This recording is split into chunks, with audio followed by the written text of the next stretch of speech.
ਕੀ ਆ, ਵੱਡੀਆਂ ਫਰਮਾਂ ਇਹਨਾਂ ਨੇ ਕੋਰਟ ਕੇਸ ਲਾ ਲੈਣਾ। ਕੋਰਟ ਕੇਸ ਲੱਗਣ ਤੋਂ ਬਾਅਦ ਕੀ ਹੋਣਾ, ਅਗਲੇ ਦੇ ਘਰ ਦੇ 10 ਸਾਲ 5 ਸਾਲ ਕੇਸ ਲੜਦੇ ਰਹਿਣਗੇ। ਇਸ ਵੇਲੇ ਦੀ ਸਭ ਤੋਂ ਵੱਡੀ ਖਬਰ ਆ ਰਹੀ ਹੈ ਨਕੋਦਰ ਤੋਂ, ਜਿੱਥੇ ਕਿ ਲਾਂਬੜਾ ਨਜ਼ਦੀਕ ਨਕੋਦਰ ਰੋਡ ਤੇ ਇੱਕ ਬੱਸ ਅਤੇ 2 ਆਟੋ ਵਿਚਕਾਰ ਭਿਆਨਕ ਟੱਕਰ ਹੋ ਗਈ। ਦੱਸਿਆ ਜਾ ਰਿਹਾ ਹੈ ਕਿ ਸਵੇਰੇ 8 ਵਜੇ ਜਦੋਂ ਸੰਧੂ ਬੱਸ ਜਦੋਂ ਲਾਂਬੜਾ ਨੇੜੇ ਪੈਂਦੇ ਬਾਦਸ਼ਾਹਪੁਰ ਕੋਲ ਪਹੁੰਚੀ ਤਾਂ ਸਾਹਮਣੇ ਤੋਂ ਆ ਰਹੀ 2 ਆਟੋਆਂ ਨਾਲ ਟੱਕਰ ਹੋ ਗਈ। ਟੱਕਰ ਇੰਨੀ ਭਿਆਨਕ ਸੀ ਕਿ ਇੱਕ ਆਟੋ ਚਾਲਕ ਦੀ ਮੌਕੇ ਤੇ ਹੀ ਮੌਤ ਹੋ ਗਈ ਤੇ ਇੱਕ ਆਟੋ ਚਾਲਕ ਬੁਰੀ ਤਰ੍ਹਾਂ ਪਿਸਿਆ ਗਿਆ ਤੇ ਇਸ ਮੌਕੇ ਆਟੋ ਸਵਾਰ 6 ਔਰਤਾਂ ਬੁਰੀ ਤਰ੍ਹਾਂ ਜ਼ਖਮੀ ਹੋ ਗਈਆਂ। ਦੱਸਦੇ ਕਿ ਇਸ ਦੌਰਾਨ ਇੱਕ ਮੋਟਰਸਾਈਕਲ ਸਵਾਰ ਵੀ ਇਸ ਹਾਦਸੇ ਦੀ ਚਪੇਟ ਵਿੱਚ ਆ ਗਿਆ। ਕੀ ਨਾਂ ਜੀ ਆਪਣਾ? ਜਸਵੰਤ ਸਿੰਘ। ਤੇ ਜਿਹੜਾ ਹਾਦਸਾ ਹੋਇਆ ਤੁਸੀਂ ਕਿੱਦਾਂ?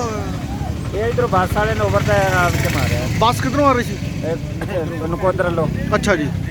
ਤੇ ਆ ਜਿਹੜਾ ਆਟੋ ਤੇ ਜਲੰਧਰੋਂ ਆ ਰਹੇ ਨੇ। ਤੇ ਕਿੰਨੇ ਬੰਦਿਆਂ ਦੀ ਡੈਥ ਹੋਈ?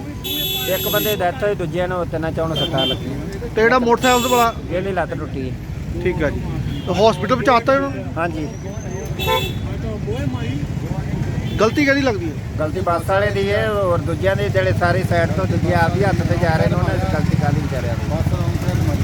ਹਾਂਜੀ ਸਰ, ਕੀ ਨਾਂ ਆਪਣਾ ਜੀ? ਇਹ ਅਸੀਂ ਕਰਨੈਲ ਸਿੰਘ। ਤੇ ਜਿਹੜਾ ਸਵੇਰੇ ਹਾਦਸਾ ਹੋਇਆ ਕਿੰਨੇ ਕੁ ਵਜੇ ਹੋਇਆ ਜੀ? ਕਰੀਬ 8:15 ਵਜੇ ਸਾਨੂੰ ਪਤਾ ਲੱਗਾ, ਅਸੀਂ ਮੌਕੇ ਤੇ ਆਏ। ਤੇ ਕਿਹਦਾ ਹੋਇਆ ਜੀ? ਕਿਹਦੇ ਨਾਲ? ਇਹ 2 ਆਟੋ ਆ ਜੀ ਤੇ ਇੱਕ ਹੈਗਾ ਆ ਮੋਟਰਸਾਈਕਲ। ਇਹਦੇ ਵਿੱਚ ਮੰਨ ਲਓ ਬੱਸ ਦਾ ਤੇ ਇਹਨਾਂ ਦਾ ਤਾਂ ਬੱਸ ਦਾ ਹੋਇਆ ਜੀ, ਸੰਧੂ ਬੱਸ ਆ। ਕੋਈ ਦੀ ਮੌਤ ਵੀ ਹੋਈ ਹੈ ਜੀ? ਹਾਂਜੀ, ਇੱਕ ਆਟੋ ਚਾਲਕ ਦੀ ਮੌਤ ਹੋ ਗਈ। ਕਿੰਨੇ ਜ਼ਖਮੀ ਦੱਸੇ ਜਾ ਰਹੇ?